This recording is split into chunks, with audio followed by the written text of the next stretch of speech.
This is Armstrong Lazenby with the Snapshot Channel, and today we have some interesting news coming to you from Wednesday when Marise Payne, the Foreign Minister, has announced that the Belt and Road Initiative has been scrapped and that the federal government, under the new foreign relations laws, the federal government will be able to veto agreements that the states have, that the Australian states have, with foreign governments, and in this case, the Chinese Communist Party. So, very interesting, and I'm going to read to you some of the highlights, some of the quotes, some of the most up-to-date news, and compiled into one video. Here we go. So, without further ado, if you could please subscribe, that would be great. We're producing some good content. So, the Belt and Road is basically the Chinese government's signature program to invest hundreds of billions of dollars in foreign infrastructure projects. It's otherwise known as the modern Silk Road. It started in 2013 and has already financed an estimated 1.8 trillion worth of infrastructure projects. This is basically China giving money to other countries to build railways, roads, ports, energy systems, and telecommunications. Now that sounds good. It sounds like they're doing us a favor, but this is common. This is a common thing that the Chinese Communist Party will do with second world and third world countries. Victoria is not a second or third world country, so why are we doing it? That's the question. And unfortunately, critics will say that this is like a debt trap diplomacy, where poorer countries are lent large sums of money which they cannot pay back. In effect, they come under the beck and call of the Chinese government. I guess in that circumstance, the Chinese government will start to make the rules. And that's not what we want to happen, especially with a foreign government that has been proven to commit crimes against humanity. So basically, this is the details. Victoria signed up in October 2019, where Andrew's government agreed to a framework agreement with China. It is a non-binding agreement to work together on projects such as infrastructure, high-end manufacturing, biotechnology, and agricultural technology, and an increase in two-way trade. Also to note, Daniel Andrews was meant to consult the Department of Economic Development, Jobs, Transport and Resources, but he never did. So what are the benefits to Victoria? So Scott Morrison has said, quote, "If there are benefits, what are they? And what was paid for them? I don't have the answers to those questions." End quote.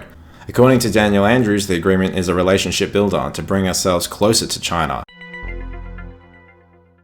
Victoria becomes another poster child for China to use when persuading other countries to sign up.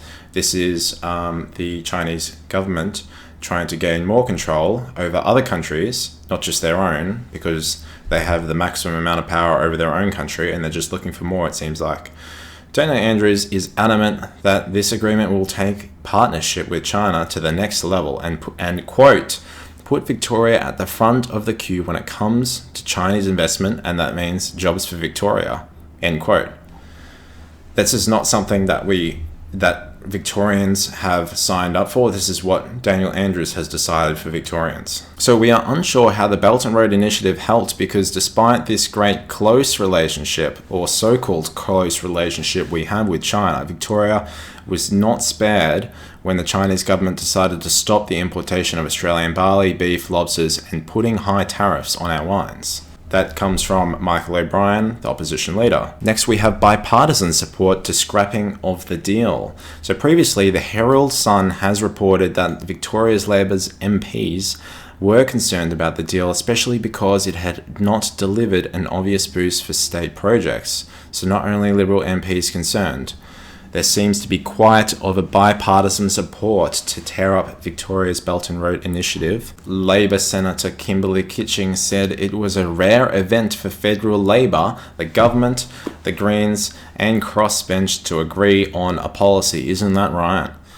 Quote, "It says a lot about the problems with Belt and Road, that this is one of those issues." End quote, she said. Quote, "I've long said it was bad policy and bad optics, and it is a good thing that Australia and much of the free world has arrived at a shared understanding about this debt trap." End quote. This is raising awareness for the power grab by the Chinese Communist Party, and a lot of people are agreeing on it. And so this is going to raise awareness for some of the other crimes that they are committing at the moment. This is going to get them in the mainstream talk, people understanding what they are, what they have done. And then in that case, hopefully it will prevent them from committing the same crimes that they have in the past. So what effect would this have between China and Victoria? Well, according to Jala Palford, there has been none, who said that cancelling the Belt and Road Agreement would not have an adverse effect on the state's pipeline of infrastructure projects. She said Victoria's transport projects, some of which involve Chinese-owned firms, would continue unaffected. The only trouble would be whether China would retaliate against Australia over this move. The Chinese embassy in Canberra has blasted the Australian government after the move was announced, saying, quote, unreasonable and provocative move taken by the Australian side against China, end quote, and expressed its, quote, strong displeasure and resolute opposition, end quote.